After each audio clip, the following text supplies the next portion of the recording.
Hi, I'm Becky, I'm Bhav. and welcome back to Small Creator Big World, a space for us to talk about everything being small creator on today's internet world. So how have you been, Bob? It's been an interesting month. Still unemployed. Um, Maybe not so fun. We can dig into that.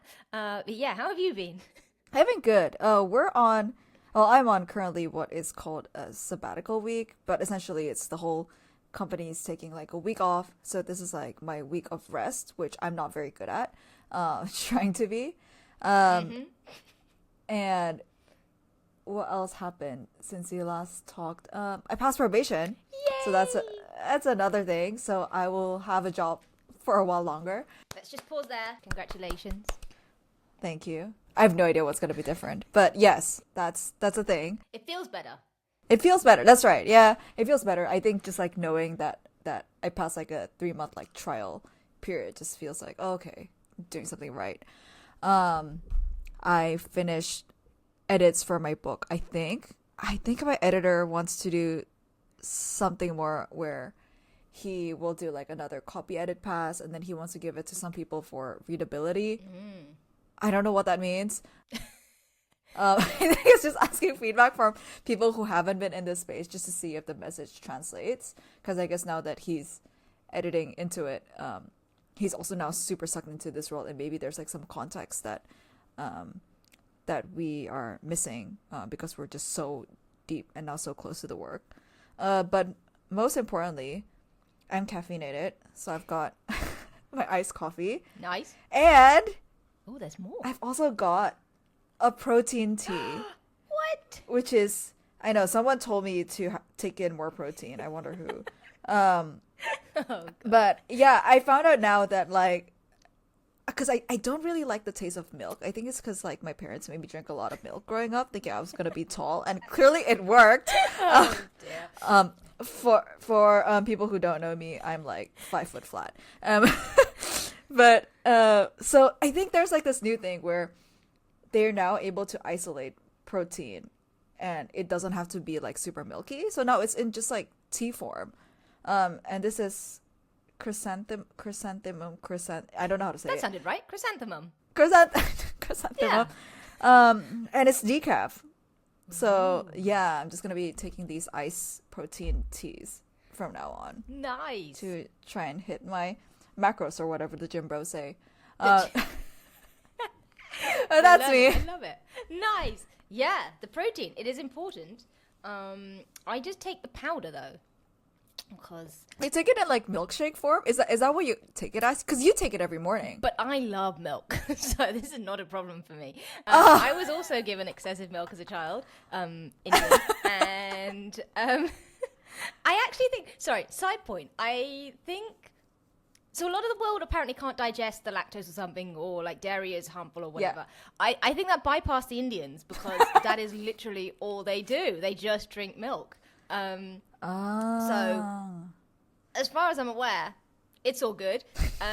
And I literally, I love it. I would just drink so much growing up. And Well, I'm glad you do. Glad it works for you. see, maybe that's why I turned out a little taller. I must have carried on a little bit longer. Um, not that I'm that much taller, but so yeah, no, milk is fantastic. Have zero problem with it. So yeah, no, I protein powder, which yes is the way. Do you take it plain flavored? No, I'm sorry, this is like so important to me because none of the protein powders I've ever tasted taste good. Like they all taste really, really bad. Yeah. I hate it. oh, okay, no, I like mine. It's chocolate flavored. I don't. So my two go-tos Ooh. have always been either strawberry or chocolate. Chocolate is a vibe. You have to get the good ones though. There are some that just taste horrible. Okay. So I use one from Bulk Powders, I think is what it is.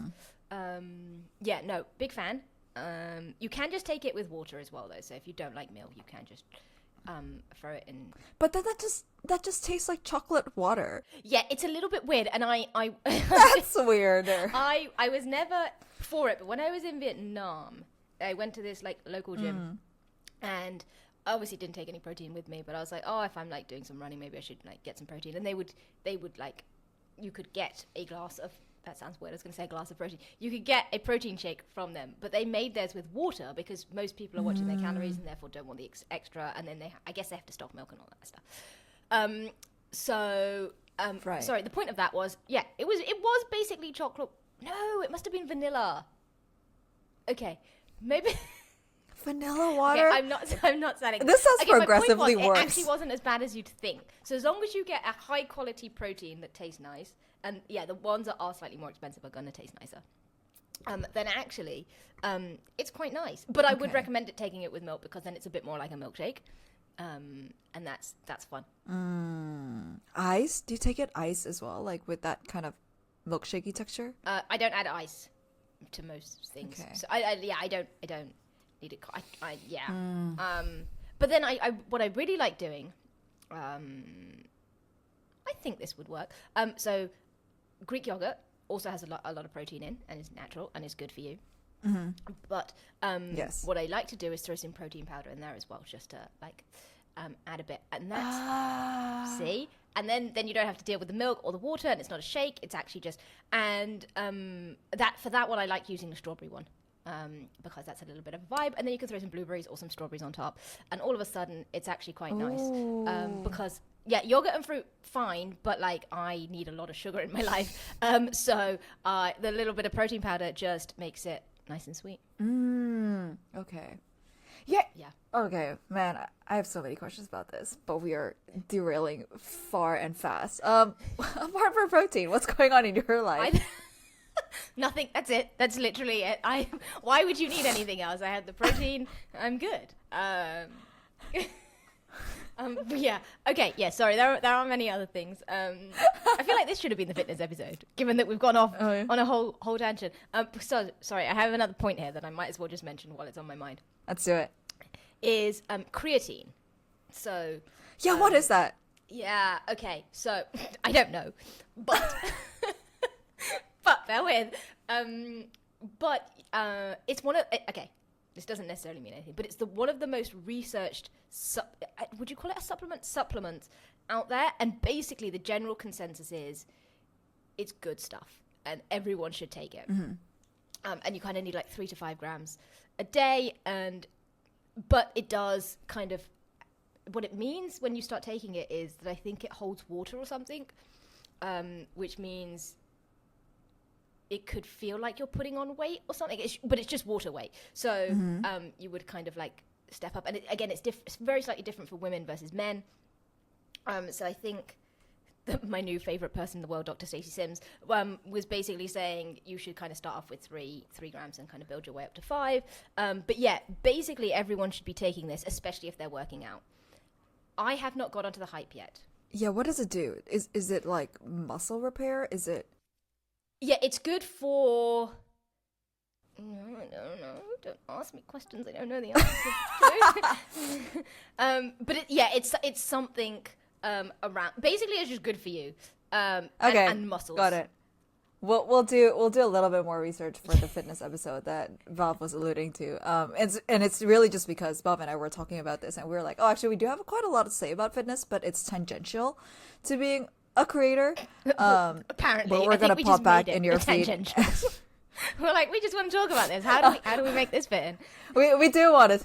That's true, and it is our podcast, so we can talk about it if we want to. But this will pop up in the podcast feed, hopefully in a couple of weeks after this episode. Okay, so just on that, Google says it supplements energy to your muscles and may also promote brain health. Okay, I want brain health. Done. Sold. Yeah. Okay, hang on. Sold. Side note. We should. Actually, let's do like whether we link it to creators or not. It would be fun to do a little fitness episode with we can talk supplements and stuff. Yes. And all of let's that. do that. Okay, beautiful. Sorry. To your point, what was the other stuff that happened? Okay. Yeah. I feel like we skimmed over your updates. I do want to come back to them, by the way, because I think there's a little bit more there. What have I been doing? Here's my list that I made earlier because I was mildly prepared 2 minutes beforehand. When Becky told me to. Nice. Okay, so updates that nobody asked for. I am still rehabbing my wrist. My right wrist is slightly painful, and I can't go back to boxing And how long has it been? It's been, I think I did it in November, so it's coming on 7 months, and this is the second wrist injury I've had on the same wrist, but it's a different injury. The last one took 2 or 3 years and almost broke me. So I'm hoping we can fix this a lot sooner. We'll see. So currently rehabbing it. Had a couple of physio sessions and have another one in a couple of weeks. It's not massively getting better, so I'm a bit worried, but anyway, we'll come back to that one. I guess being unemployed means more time to spend talking to people, which may or may not be a good thing. So more time with the fam, seeing them. It worked out relatively well because I can't tell if they needed me because they knew I was unemployed, or it just worked out well that they happened to need me a little bit more in the last month. I don't know. But to be fair, it was nice, mostly. Wait, so they know that you're unemployed? Yes, so I told them. Okay. I know. Yeah, because the last time we talked, I think you hadn't mentioned it to them yet. Oh, okay, yes. So my uncle from Canada had come over and we were talking, and my dad was there, so he heard. And then I was like, well, if he knows, I might as well tell Mum. And she was like, cool. And then I was like, well, if they know, I don't really want to keep it from my grandma, so like, right. let's just do it. They were actually broadly fine with it. Okay. My grandma was obviously, understandably, like slightly worried of like what that means and, you know, bunny and stuff and blah, blah, blah. And I was like, don't worry, I thought about these things. But I did say to her, to kind of make it a little better. I was like, so the plan is I'm going to start my own business.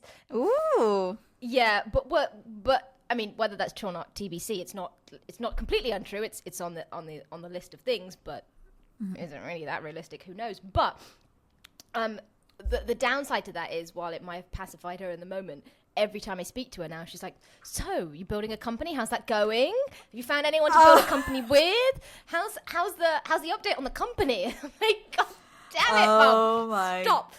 goodness. So I mildly regret that. Is where we're at. Yeah. I'm just like, okay. So fine, but I am dealing with the consequences of my own making. It's basically where we're at. One step at a time. Yes, exactly. Look, it's all good. One step at a time. It's all gravy. So there was that. But at least we're not lying. That's the important thing. Right. And they know, so I'm not. Yeah. Okay, a lot of these updates are boring. I'm just going to blitz through. No. Please, we want to know what's going on in your life. We've just been talking about protein and like, anyway, okay. I went to a creator leaders event. Okay, that might be fun to. Yeah, what's that? So, the creator leaders it's a, I don't know what they would call it. I don't know if they'd call it community or like a little, whatever. Let's go with community. It's two guys that were part of the creator space before, is Aidan and Gabriel, and they've kind of ventured off and started their own little creator and entrepreneur community, which is super cool. They had an event over at the VaynerMedia office, that's mildly irrelevant, in London, about almost a month ago, actually. So they had 150, 200 like entrepreneurs and creators in a room, and they had a bunch of talks, which was super cool. So they had a couple of panels on like community building. They had Simon Squibb come in and do a little talk, which is the first time I've really seen his stuff. Like, obviously everyone's probably aware of him, but it's the first time I've actually listened to him, and I thought that was actually really good, and I was really impressed and I have a lot of respect for him. And it was nice to see a bunch of people that I hadn't seen in a while and catch up with them, and it was also nice to make new friends. Maybe friends is a stretch, creative friends. That sounded really mean. I didn't mean it like that. What I meant was, oh God. Okay, wait. Hang on. It was nice to meet new people. Yeah. And it's like friends that you don't hang out, not that you don't hang out with, but it's like you guys are bonded by this shared interest and this shared like pursuit that you have. So automatically it's kind of like you and me, where we first kind of got to know each other because we were both in this creator space. Like, we were that kind of friends first before friends. Yes. Okay. Creator friends. I thought you were about to say now, and I was like, that's like real harsh, bro. But okay. Yep. No, let's roll with it. I guess slightly linked. So anyway, sorry. Actually, on that, for anyone who's listening, if there are creator events, I hate the word networking, but like if there are little networking things, would highly recommend going along. Even if you don't know anyone, you're not the only one in that position. It's obviously nicer with a friend, but take anyone. Like, but it doesn't matter. Like, those things are super cool, especially if you're creators, because, like, as we all know, it's incredibly lonely in this space, or can be. And these things are super cool ways to meet people who are doing the same thing, and whether you're super weird because you've got a YouTube channel or want to grow an Instagram account or anything like that. So, yeah, would highly recommend getting to those. Or if you don't have anything in your area, you can create one. Yes. Just put it on meetup.com and just see who pops up. I love it. Yes, agreed. Yeah, be the organizer. Yeah. Do your own thing. Yeah. I started a newsletter. Ooh. I know. What's it called? It's you suck. Okay, so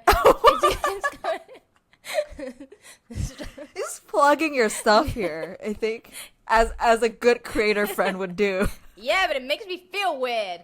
Okay. It's called, actually the name is a little lame. Rhymed. It's currently called Detour Diaries. Is this one of the names that I suggested? Is that? Oh, is that why we're asking what it was called? I'm like, oh, No. what's that amazing name I came up with? I mean, you clearly just said it was lame, so I don't know. We workshopped a lot of names for that. God damn it. So I just wanted to know which one you landed on. Oh god, we did go through a lot of names. Thank you for bearing with me. We landed on Detour Diaries. I do like alliteration. Sorry, it's not lame. It just doesn't.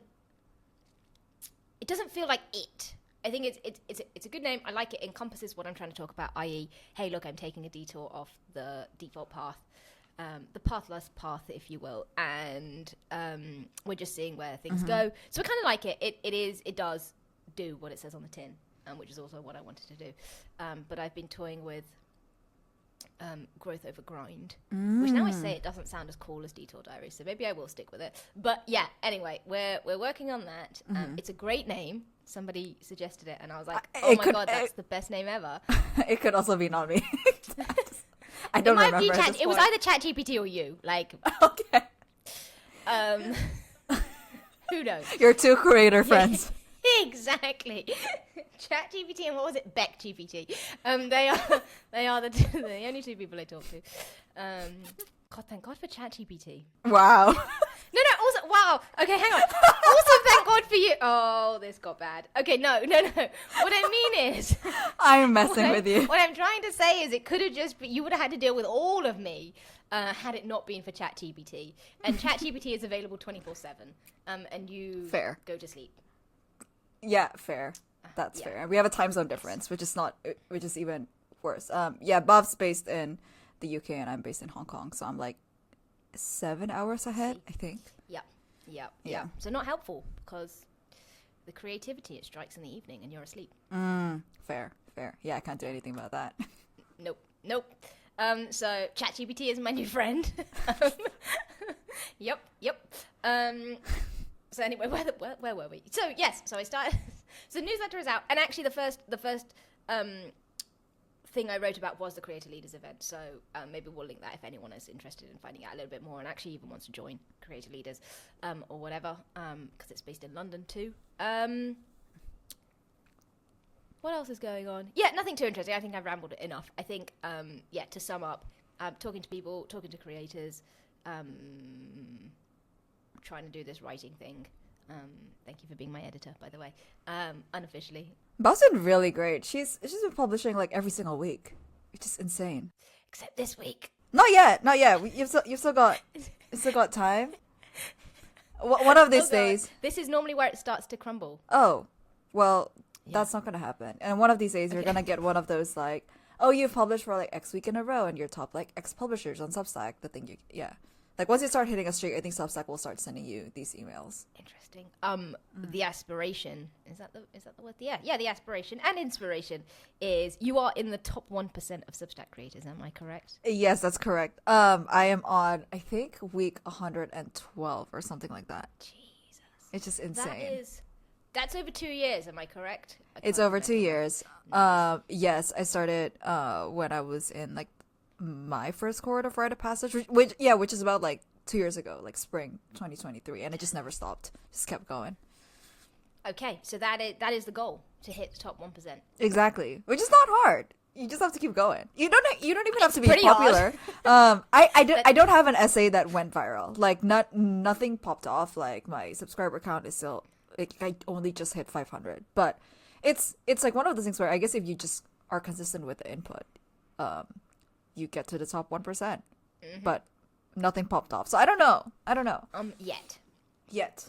Let's see. You're putting. Yeah, no, actually, that's a really good point. I think there is a lot of people that are waiting for that viral thing, or like it needs to go viral for you to like have achieved something. Whereas actually, I think the fact that you've turned up for over 2 years, week in, week out, is phenomenal. And I mean, you were already a good writer. You were a journalist, but like, just your stuff is so good. And you've put the reps in. And also, when people now find your stuff, they're like, oh my God, you've literally wrote about so much stuff and can see your entire backlog. And you are, I'm assuming, a better writer today than you were 2.5 years ago. I hope so. I can definitely turn a draft around a lot quicker than I could 2 years ago. I think back then it used to take me ages, at least like 5 iterations for a draft. And in a way, it was like a heavy lift in the beginning, but now I can just like turn it around real quick.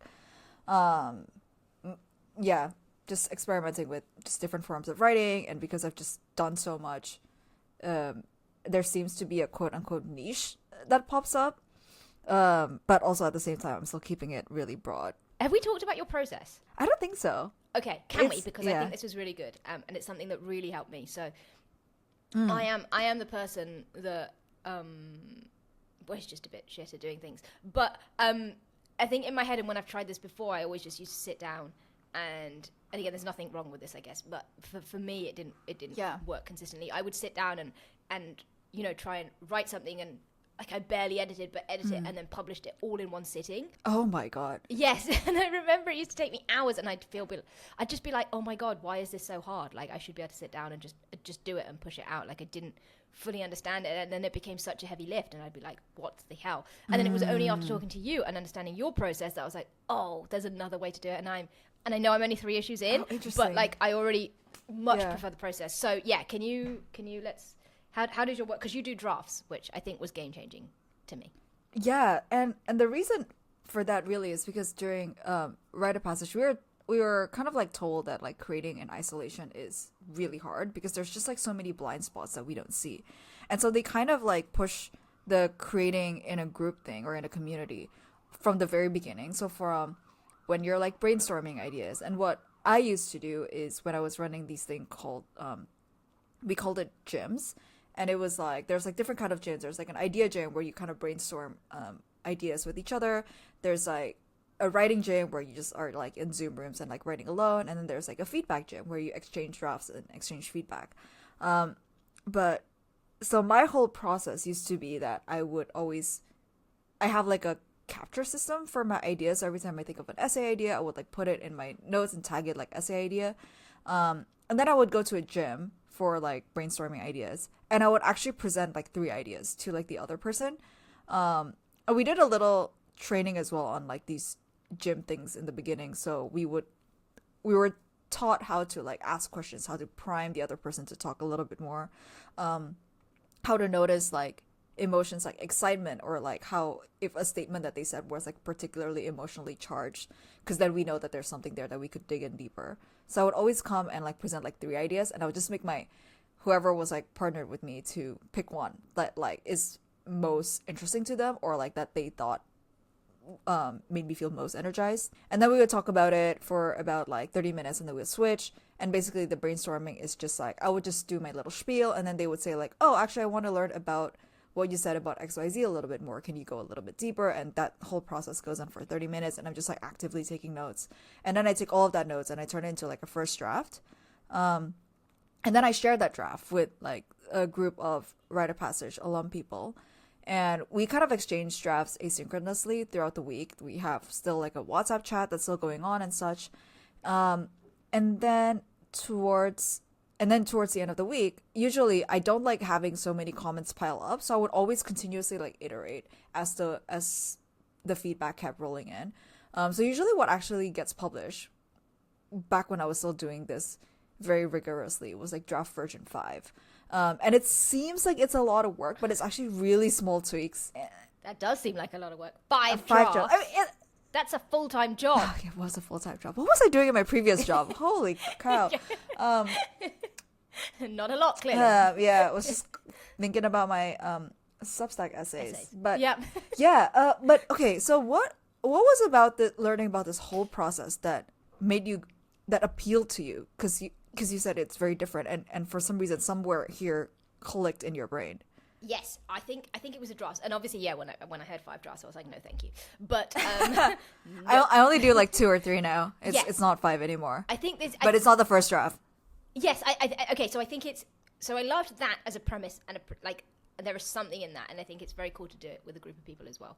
But I think it's probably more your current process, and I know that you've refined that having done that, but I just like jumping in where it's easier. So yeah, the fact that in my head I translated it to like 3 drafts, and I think when I did it, so I've been using ChatGPT a lot for the last month because I'm finally jumping on the bandwagon, and what I've realized is it's really good at throwing my ideas at and having it give me something back, so I can, because my ideas are so scattered and so all over the place. I just need something to collect them and just go and structure them.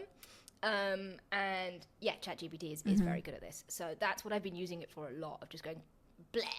And it's like, oh, this is it's almost that person like giving your stuff back and going, you've said a lot of this stuff. I am now going to repeat back to you what I think you've said, and you kind of go, that's what I mean, or that wasn't quite what I mean. Let me just refine that. And it's taking the place of that person.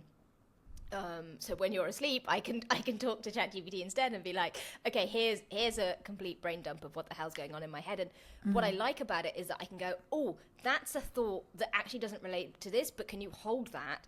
And when we get to X, can you just remind me about it, because my memory is terrible. And and it can do that, and it can kind of yeah. So I'm just like, at the end, I want to do this, and I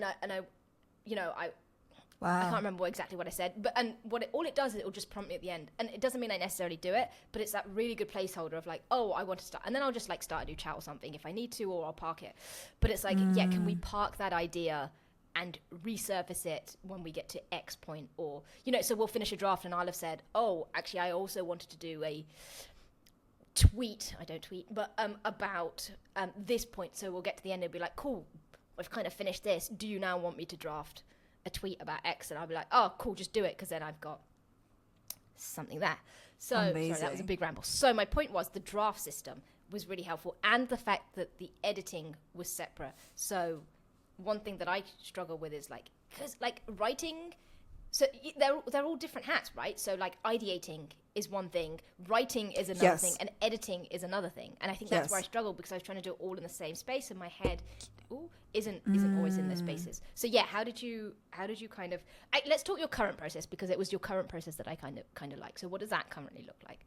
Yeah, so my current process is I've kind of done away with gyms for now, and really the reason for that is because I was settling into this new job, and I just felt like I didn't have the capacity to sort of because if I'm participating in these gyms and stuff, I would like to be able to give as much feedback as I get, and I just didn't have the capacity to like read other people's drafts anymore, because this like learning a whole new skill set for a job was just like taking over my life. So I mean, technically I could still share my drafts, but I also didn't want to just like take and not give, so I just decided to pause that thing completely, just to not feel the pressure of having to do that. So now what I do is I've started I ideate with ChatGPT, and it's not all the time. Actually, what I do with ChatGPT is a lot of the editing. So I'm like really bad at grammar for some reason. I just can't get over it. I would mix tenses up, and I noticed this with like native English speakers. Like they would highlight those in like my drafts and be like, this is really confusing. Is it the past or the present? But in my head it's like fine. So, and I was like, oh, okay, ChatGPT or Grammarly or something can do that. But then I would also ask ChatGPT to be like, oh, can you club like similar ideas together? Can you restructure it or whatever? And it's sometimes where I found it's really helpful is like grouping similar ideas together and structuring things is really helpful. Where it's not helpful is coming up with emotional arcs and tension points. And so I was trying to do, I'm like working on an essay currently where I'm just trying to use ChatGPT stuff to be like, okay, how can I like increase the tension in this like opening of this essay? And I can't get it to do it. So this is where I think like having like another person to bounce off is actually like a lot better, because I think people just get like the nuances of like an emotional stuff better. But if it's just writing like a really technical article or like an article that's mostly factual, not so much emotional, then so like marketing copy, ChatGPT is really good at that.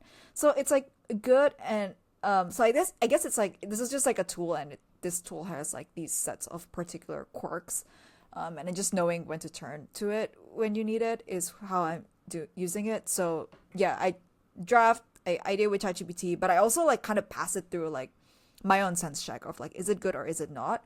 And honestly, the best editing hack I've ever found, and I still stick by it, is just to sleep on it. Like I just need to sleep on it and just let the article like or my essay like sit, and then I revisit it another day, and I can be like, oh, okay, this is clearly the problem, and then I can see it so much clearer.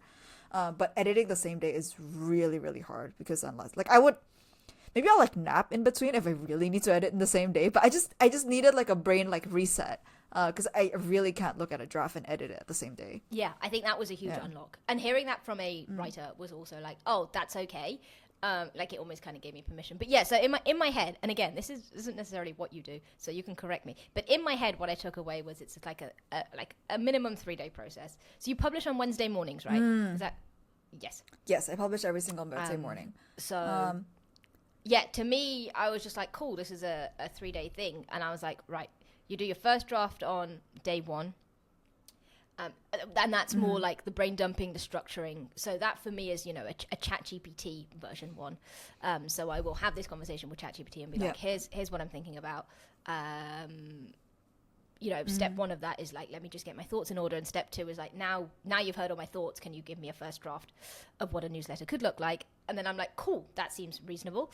And then day 2, I come back to it. And again, this was your hack or tip, is that I'll open up a new page and call it draft 2, and I will take the ChatGPT one, and I will basically rewrite it, because ChatGPT doesn't understand my tone, or lack of, or whatever, and instead of just having that back and forth, maybe there's a way of doing it. And someone did say, why not feed your newsletters into ChatGPT so it understands it a bit better? But I actually don't mind that, because draft 1 is always also just like getting my thoughts in order.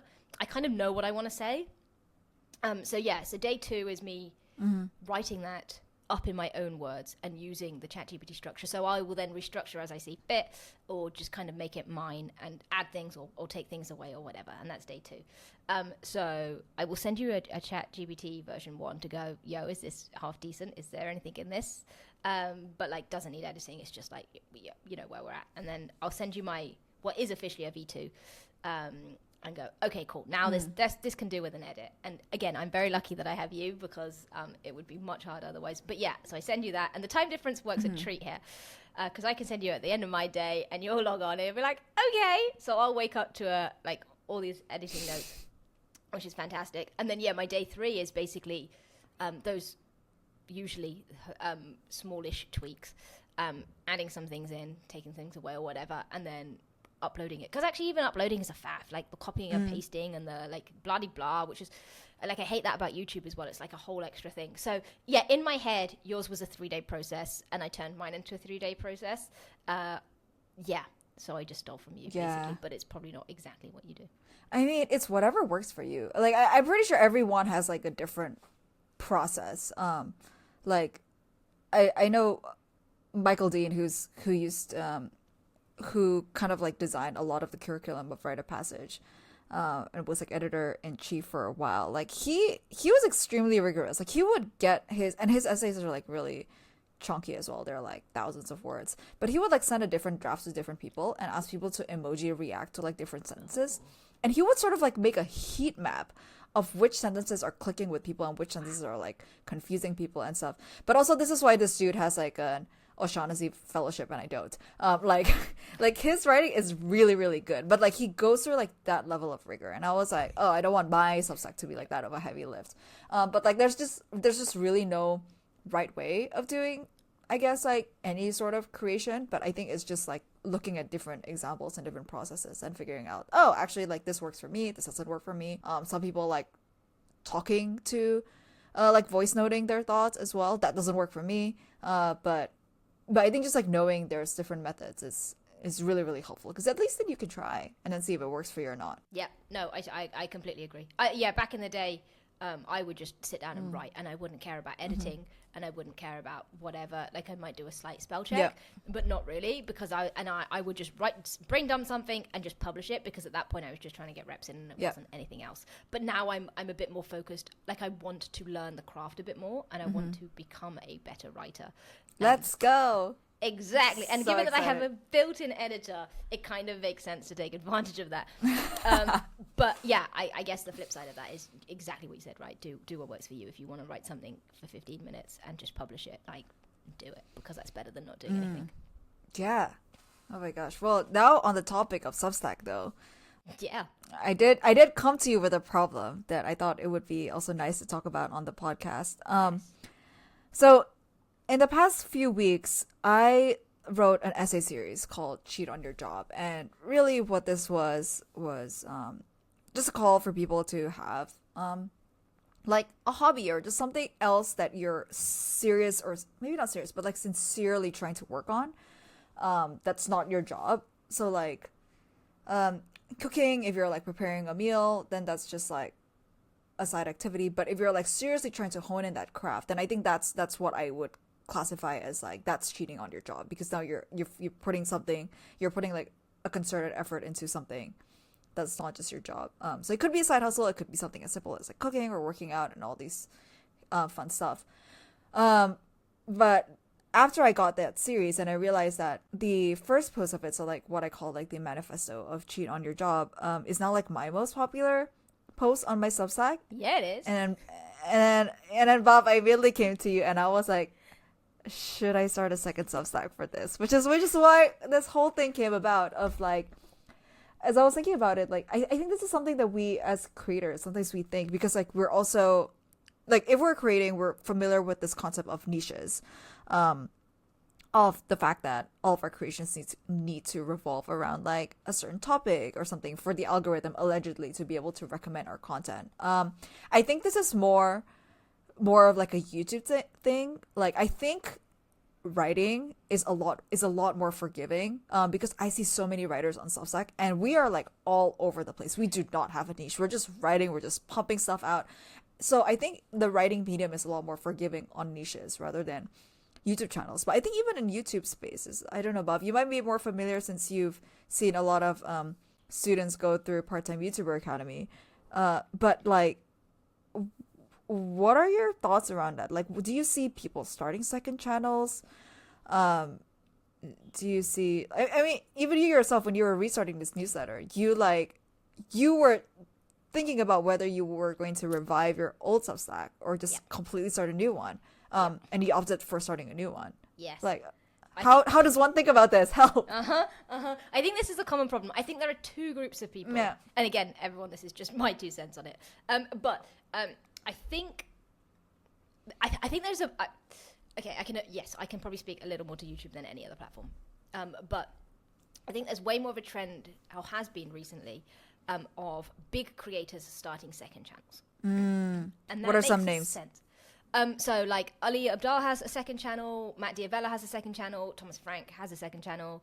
Those are the three. Actually, like a bunch of other creators, you'll find like Hannah Witten, who I was just talking to, she has a second channel.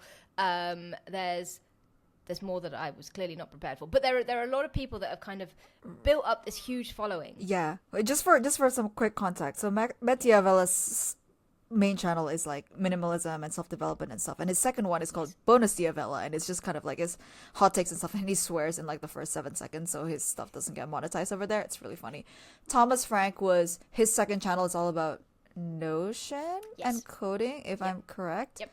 And the first one is productivity and also a solid amount of Notion, I feel. But I guess the more deep dives, he moved it into his second channel.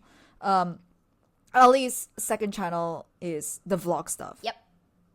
which wasn't always the vlog. It was just a second channel. I think it was Ali's appendix. I don't actually know what it's called these days.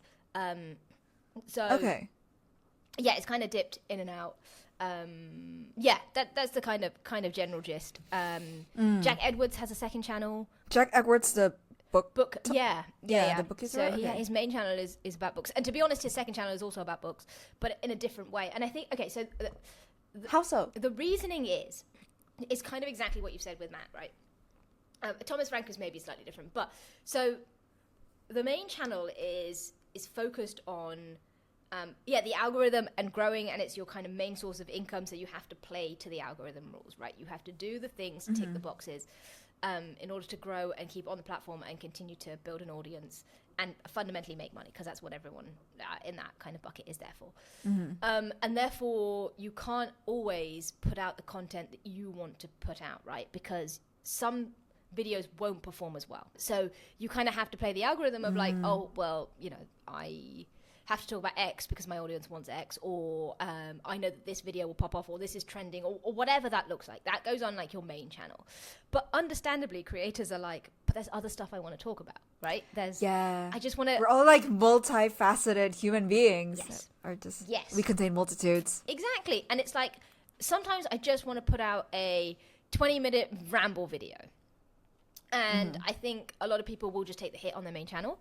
But yeah, I'm sorry. Also, there are people who want to pivot completely. So Hannah Witten, for example. So her stuff originally was on like sex education and stuff. And actually her second channel was productivity.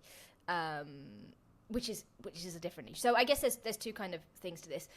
So Matt Diavello was very much like, his main channel is very, very polished. He puts a lot of time and effort into it, and he knows what works and what doesn't work. But his second channel, exactly like you said, is just him goofing around. It takes the pressure off. It's just him uploading. He still wants to upload. So yeah, it's either, hey, I just want to talk shit to the camera, or I want to pivot, or I've got a second thing to talk about. Olia is another example. Sorry, now I realize these are all just male tech bros. But he has a main channel which is all about like tech and things, but he has a second channel about finance. And it's kind of two niches. But okay. Yeah, so that's the kind of... Again, I probably should have had way more actually good examples, but that's at least the general kind of vibe. So it kind of makes sense. And again, sorry, yes, going back to Thomas Frank, he was like, oh, actually, I'm kind of done with this. And I think he said back then, he was like, he'd almost niched himself so down that he couldn't talk about other stuff that he wanted to on his channel because, no one would watch it, and it'd be like, and I think he was just like creatively like, this isn't fun anymore. But then he obviously found the Notion thing, and he's kind of sidestepped in that and built a whole business around it. But obviously that's the second channel, Thomas Frank Explains or whatever it is. So that's kind of a reason for the bigger guys, if that makes sense. Yeah, so these are big creators, and like understandably, I think when their views kind of tank, like there's actual implications. I don't know if it's like CPM implications for those who are already earning AdSense. For maybe even like sponsorship opportunities, because maybe like sponsors would look at the most recent videos and such.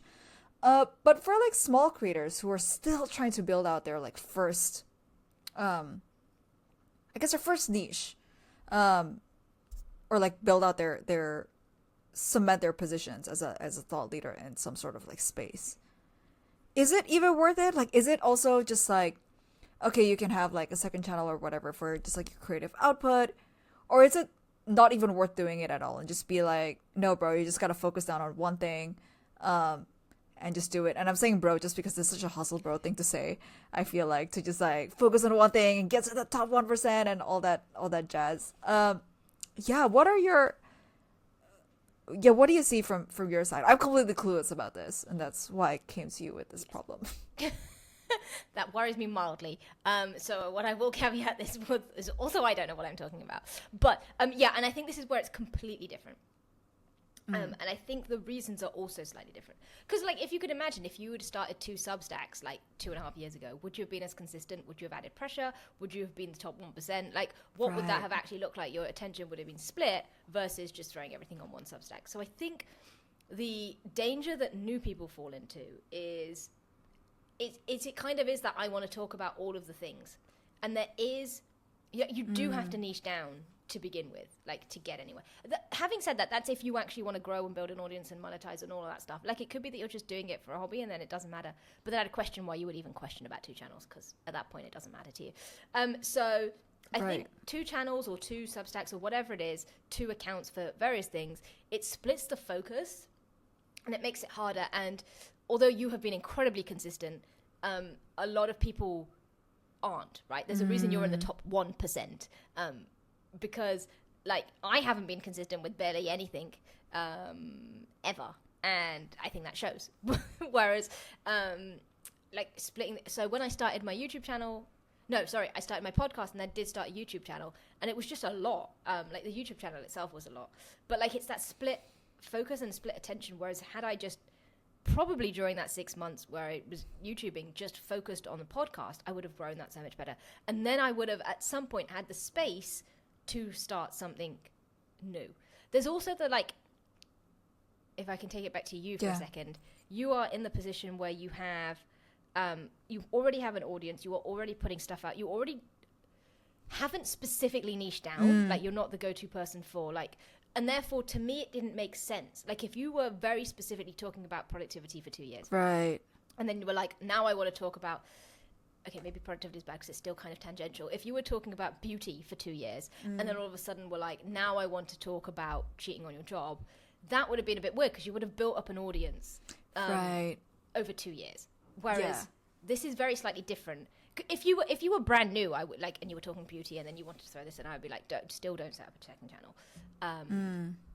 So yeah, that's kind of, so Tintin Smith was the example that one of the examples we had. So Tintin, who used to work with us at Ali Abdal, was writing on his Substack for 1 to 2 years. Again, he was very consistent, like you are.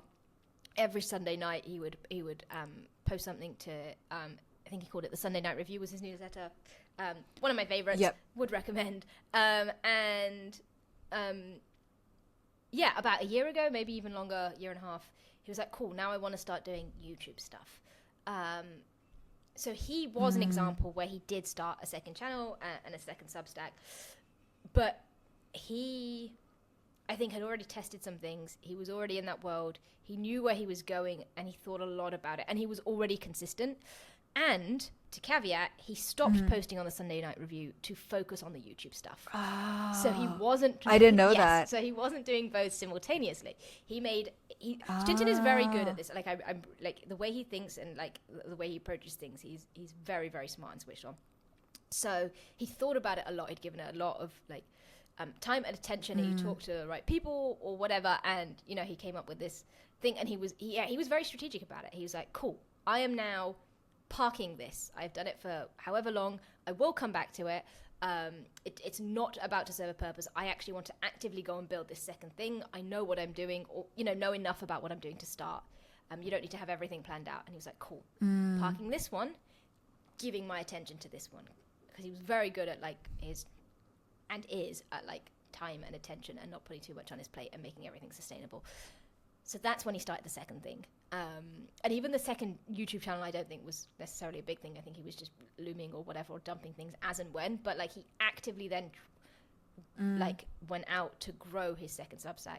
Tintin, if you're listening and any of this is crap, then please tell me. But yeah, from what I remember, and I remember talking about it when it was still early on, that is kind of the vibe. And that makes a lot of sense because he was like, cool, now I can focus my attention on this. Yeah, I think I read that Substack post, or... somewhere in his newsletter. I think it was just recently, the last few weeks, where he explained why he started 2 channels. The first one was because it was pretty much his creative outlet, and I think they're both called Tintin Smith as well, which is why it's confusing. It's just confusing. But one is really just about his career, and I think it includes even vlogs from his management consultant days. And then the second one is really just supposed to be the vehicle for his business, which now he has a business helping, I think, educational YouTubers go from 0 to 100K in revenue, I believe. Tintin, you can also call me out if I'm getting this completely wrong. We're just talking about Tintin and none of it's actually true. Tintin's going to be like, guys, what are you on about?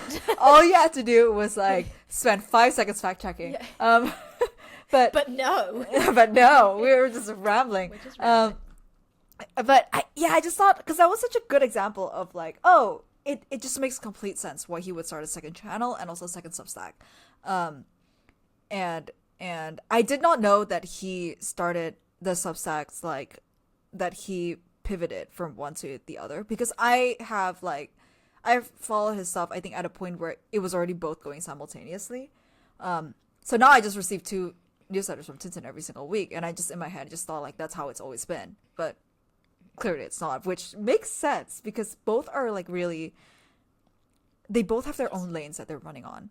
And they both run really well. Yeah, and I think the 2 clear things about Tintin is, one, he'd already created that consistent habit, both on YouTube. When he stopped YouTubing, he did it for 2 years, like week in, week out, or a year and a half, whatever that was. Like, he put in the reps, and like he turned up.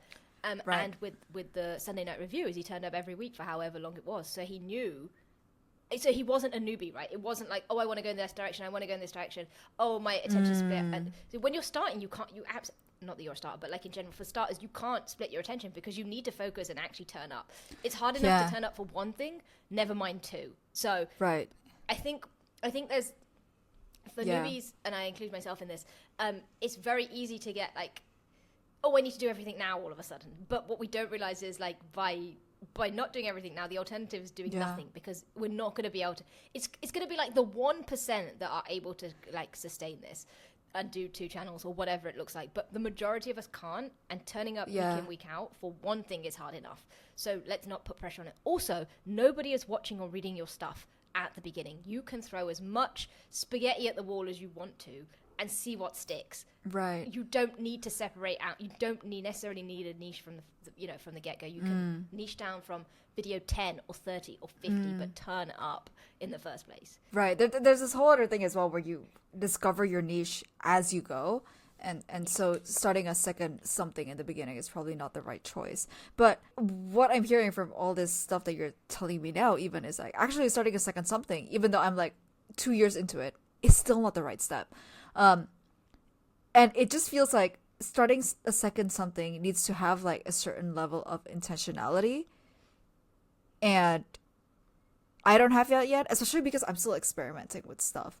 And I don't know at what point it will become so serious that I feel like, oh, this idea is validated, and there's like clearly a need for this niche, or like that I want to double down on it. And maybe if I become so, like maybe if I reach like that Thomas Frank level, because where he just like was like, oh my god, I cannot not write about these things, or I cannot not make videos about these things, and then maybe at that point then I would be like, okay, I'll start a second thing.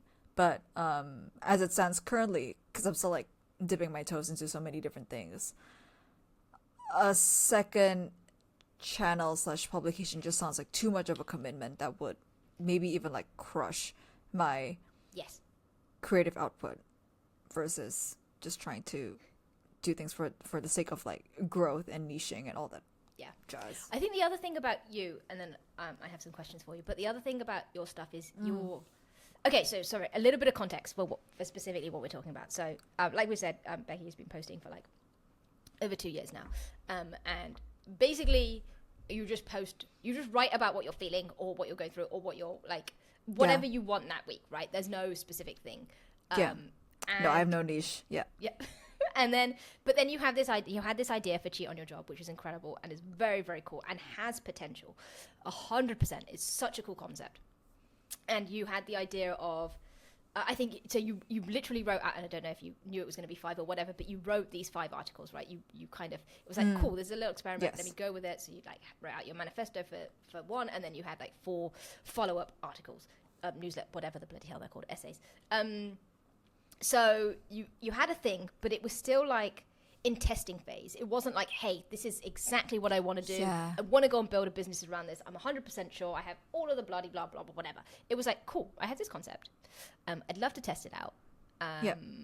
So, yeah, it made sense for you to test it out on your existing platform, which I don't think was necessarily too much of a question. I think that was kind of the vibe anyways.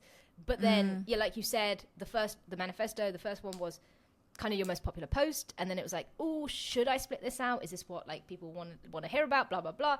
It's like, cool, maybe, and again, I will caveat again, I don't know what I'm talking about. Maybe we're jumping the gun a little bit in the we're still not sure what we want from this or what people want from this. So you've done the 5, you've kind of got a sense check. People have absolutely rightly gone, this is really cool shit. We like this, we vibe with this, we want to hear more. And now it's a question of where do you take it? So what is in your head? Yeah. Because also it adds pressure, and nobody wants pressure.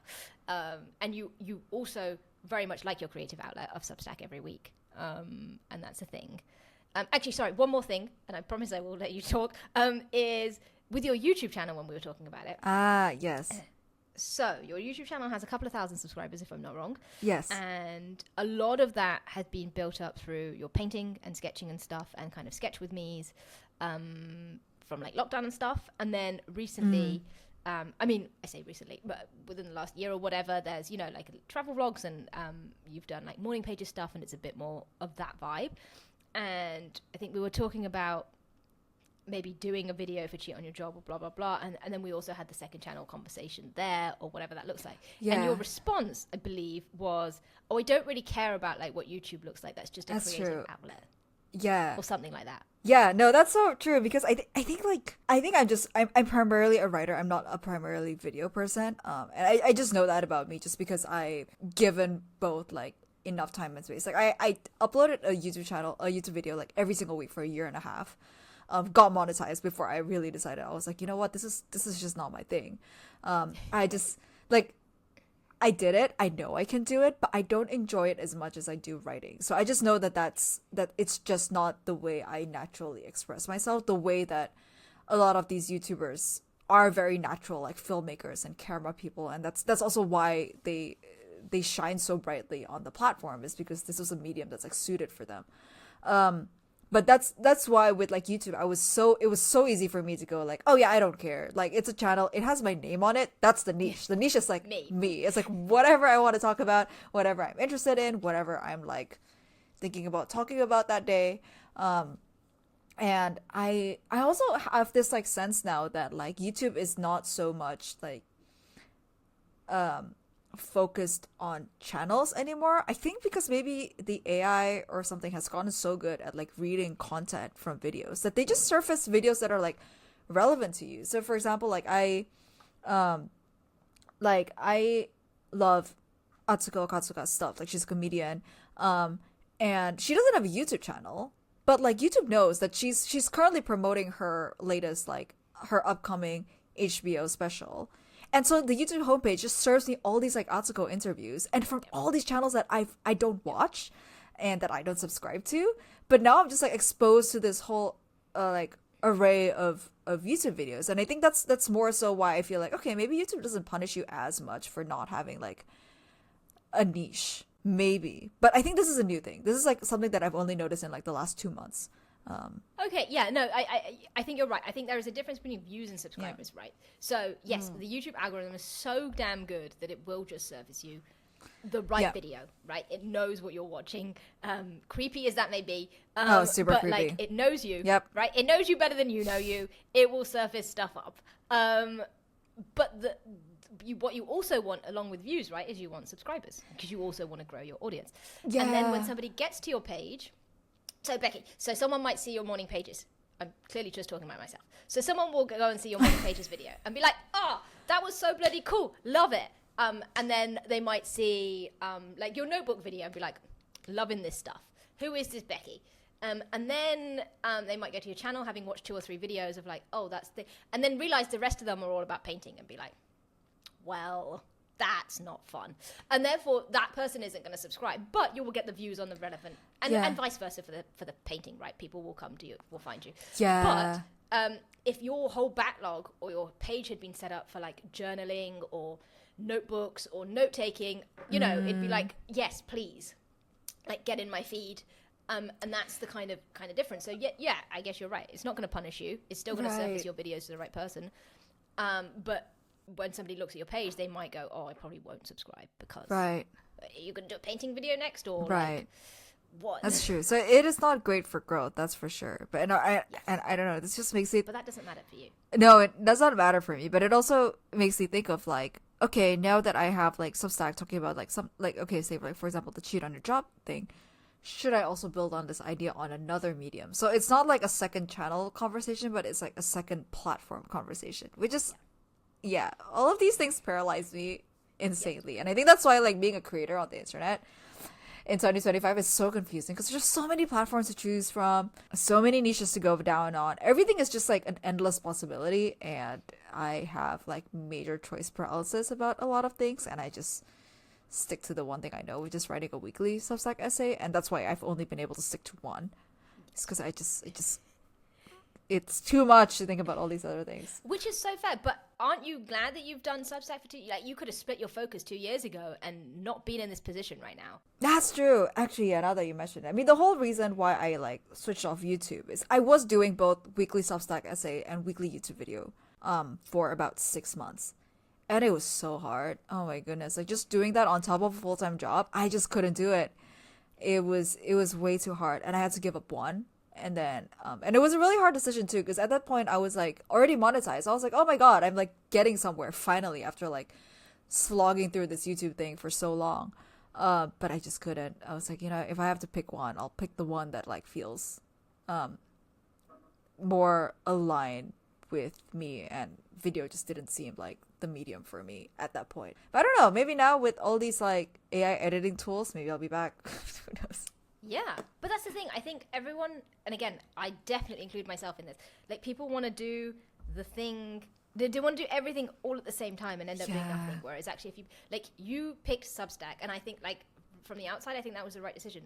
And it's not just about growth. It's not sitting here and go, like you could have stuck to YouTube and created a huge audience. Right. But it's also about what feels right to you. And if you naturally prefer to express yourself through writing, then that's going to feel better to you, and you're going to turn up each week wanting to write versus hating filming. That's such a good point. All right, so conclusion is, if anyone is wondering, like, should I start a second channel or a second publication or a second platform, I guess it's like, it depends. The questions, it depends. I guess the questions that we can run through is like, okay, what is the second channel for? Is it like, I think if the purpose of the second channel or publication is to be the marketing channel for a business, kind of like Tintin's, I think that's an absolute yes. That's a no-brainer. That is like you must do it. Or not you must do it, but like I think that's a really good reason to do it. But if it's for anything else, I think that's when it falls into the it depends category. And I guess from our conversation, it's like, we should remember that it's kind of double the work, or maybe even exponentially harder, because now you're splitting your focus. Yeah. And a lot of the times it might not be worth it. It might be worth it just to focus on one, keep at it, and only if there's like a really good pull, then do the second thing. And also just like, don't have to monetize all your hobbies. It's fine. Just that. Live in your own space. Touch grass or whatever. Yeah, exactly. But also like Substack's having a moment. That's true. It is having a moment. It's glad to be here for it. And it could, right? And you've now got 2 years behind you. Okay, I don't know how long we've been recording for, but if I could push a teeny bit more. Here's some questions. Shit on your job obviously has legs. It's obviously good. Mm-hmm. It obviously resonates with people. I think lots of people will need to hear it. Okay, if we take the paralysis out for a second and take the platforms out for a second, like what do you want from that? Where do you want it to go? I don't know. That's why, I think that's also why I was like, okay, yeah, maybe I'm not ready to commit yet, because I really don't know. I think it was just like, when I wrote this out, I was just like, oh, I've been thinking about this for a while. Like this phrase, "cheat on your job," I've been sitting on for like a good while, because it was honestly when Ali asked me like why I've never like thought of like starting a business or something before when I was like in my job, and I was like, I don't know, it kind of feels like I was cheating on my job, so I didn't want to do it. And that's how the phrase was born. And yeah, I was sitting for a while, and I just wondered if other people also think the same, and if this idea would resonate with other people. And I thought like the quickest way to like test an idea is like you create, I think one piece of content is too little to test an idea, but like a series, I thought 5 was a really good one, because then the pieces like link to one another, they build upon each other, And then if people discover the fifth one, they can go back to the first one. And it's also not like an incredulous amount where you're committing yourself to like 10 weeks of something. I only committed like a weekend or 2 weekends to write out all 5, and then like 5 weeks of publishing it. So I thought that was just a testing idea, and now I guess I can sit with it and talk to creator friends like Bhav on what to do with this now that this is the thing. And I don't know if it ends up being like an email sequence or a course or a community or maybe even like a couple of YouTube videos. But these are all, I guess, like little experiments that I can run just to further validate the idea and further test out if there's demand for this sort of thing or not. Okay, cool. That's where I'm at. Not many thoughts. That's okay. Like, you've done the hard bit. You've got like stuff out there. You've tested the idea. And now I think that's the other thing is, had you started, and again, I don't think this was the conversation at that point, but had you started a whole separate thing for it and you got to the end, you would have been like, oh, I could have just posted that on my other one. Like, why? Like, it's not even a conversation. Whereas now you've done it, you've reflected on it. It's kind of like you can take it wherever you want to. You can still repost on a different channel if you choose afterwards, but you've done that test. You can now sit with it. You could do nothing with it for like 12 months and then come back to it and be like, oh, now I'm ready, or what? Like, it just gives you the options. Oh my god. I don't know why I didn't think about that I could like literally just sit on this for like 12 months. I think I was just like, oh my god, I feel like the pressure to like do something next week. But no, you're right. I can absolutely sit on this for a while. And I guess maybe this, I don't know if this is relatable to anybody at all who maybe have like a piece of content go viral and then suddenly they're like, oh my god, now everything I do needs to like revolve around this. Not that my piece went viral, but I'm just, maybe you experience this problem with like an amplified magnitude, perhaps. Yeah, you know, it's a thing. And I think, but and this is why everything depends, because some people will be like, oh, that's exactly what I was waiting for. Now I'm going to double down. Now I have clarity. And for some people, it's like, oh, now that's pressure. I kind of didn't want to pigeonhole myself into that. Like, that was just a one-off, and then it gets kind of scary. So everyone is different. That's true. And if people are listening to this and have similar thoughts, we'd love to hear them. And if you have any questions around it, shout. Yes, please. We have a comment section down on our Substack as well as our YouTube channel. I don't know if we could do it on Spotify. I don't remember if that's a feature that ended up being added on Spotify or not. Oh, but at least there might be a Q&A in Spotify. Ooh, okay. Well, if there is, we'll see you there, and we'll also figure out how to access that. Yep, we'll figure it out. We'll figure it out. But yes, would so love to hear your thoughts. If any of this is relevant at all, or if there's any new questions that popped up from this discussion or otherwise with anything related to being a small creator on the internet. Yeah. We had a request come in. We do read them. Yes. You know, all of those requests that come through, we read all of them. Yeah, all of them. The one that did come in. What was it? Our dear friend Inez is asking if we could do an episode about our favorite small creators on the internet. Colin and Samir Sal. No. So this episode is not that. Yeah. No, Inez. But yeah, we saw that come in, and we want that actually to be our next episode. I'm currently talking to a couple of my friends that are like small creators, and I'm asking them questions like, how did creating on the internet, and these are, and by definition of small creators, I'm like talking to people who have like less than 10,000 followers across like different platforms and such, and just asking how their lives changed, because turns out quite a lot of their lives changed and their subscribers counts don't reflect it. So it was actually a fun challenge as well to kind of like see like what did they do, even though they're not viral, but what are they doing that is like unlocking some certain like career opportunities and stuff, which I think would be really fun to talk about. Yeah, okay. It sounds like you're doing the prep for that, so that's fantastic. That's another episode I haven't done anything for. But that's next month's problem. Oh, it's next month's your problem. No, that's that's fantastic. I like this podcast. No, this is we'll do some stuff. We'll do the fitness episode as well. We might just release that as a little bonus, so we can talk protein, creatine, and. Amazing. I'm gonna rely on your prep for this. Okay. Ew. Damn it. Ew. Oh. Yeah, you have to carry this one. I just work out and I don't know what to do. You can combat me from all your nutritional knowledge. The and person just who only slam eats pizza and chips my time. and can't do any exercise versus the person who's done 2 high roxes and is doing another one. I think we shouldn't maybe take my advice. I think we should. I don't know anything about nutrition, so I really need to rely on you for this one. Okay. All right. I got you. All right. We will talk all things nutrition. No. And fitness. And fitness. And how that a links bonus to episode. creators. Yes. 'Cause I think it does. I'll make my argument in that episode. Okay, I look forward to it. All right. Well, thanks so much, team, for tuning in. Don't forget to follow us on YouTube, Spotify, really wherever you get your podcasts. We also have a Substack where we kind of do a little written copy. I actually don't know why it's a Substack. I just like the platform, so I'm biased. But I think it's the closest thing. It's the closest thing we have to a website right now. If you want to drop some comments in there, I believe you can. I don't know if you can email us there on Substack, but regardless, you can drop a comment on YouTube Or just say hi. Yeah, we think there's like 3 people that's listening. Although I think we counted and maybe there was only 2. Oh, okay. So if you are listening, if you could please tell us if there's more than 2 of you, because that would be nice. That would be very nice. Real nice. But no. Yeah. Okay. Cool. That's a wrap, kids. Bye, team. Bye.